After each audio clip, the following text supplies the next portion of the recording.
Dalawang pangmalakasang 501 158th Anniversary Edition. Ito na nga po mga kainsan at inilabas na. Meron tayong size 36, length ay 30. Ang kagandahan, hindi ka na magpapaputol. Size 34, length ay 32 at size 34, length 32 para sa matangkad. Ito pa yung malupit. Meron tayong size 34, length 28. Kaso nga lang mga kainsan, ito na lang yung mga available natin na sizes. Kung 33 ka, pwede na rin. Kung 35 naman, ay aabot din naman to. Dito naman sa abuhen na kulay gray ay 38 and 34 na lang yung available. At may ilang piraso pa nga pala tayo na size 36, length 30. Ito talaga yung nagdala. Yung selvage niya na yan, napakaganda. So kahit mahaba sa'yo, ay itutupi mo na lang. Syempre, naka-chain yung tahi niya sa laylayan. Napaka sobrang ganda nito, panalo, pulido, solido. Siguradong magugustuhan mo to. Kung naghahanap ka rin ng mabalbon, ito na yung piliin nyo. Maganda yung tela, makapal na malambot, kaya imayin nyo na to mga kainsan. Wow, grabe. Yan yung nagdala, yan ang binayaran. So yan na nga mga kainsan, Mine 501 150 gray, and then size na gusto mo.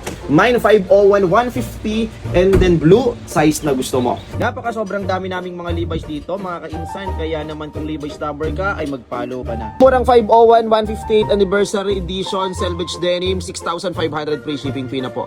Imayin nyo na mga kainsan, bilisan mo, baka maunahan at maubusan ka pa. Thanks for watching, God bless. Mga kainsan, paki-follow nyo na rin itong page namin para dyan po kayo magmamine kung sakali na gusto nyo makakuha ng mga pangmalakasan at original na kabayo. Dito sa Collins, first to mine basis, mine plus code payment first no COD po tayo. Bali, dalaway page namin na yan. Yung isa po, yung Kulin Ukay, ay pang backup lang po namin yan. Mas active po yung Boss JK Insan by Kulins. Yun lang po, thank you mga kainsan and God bless po. Bye!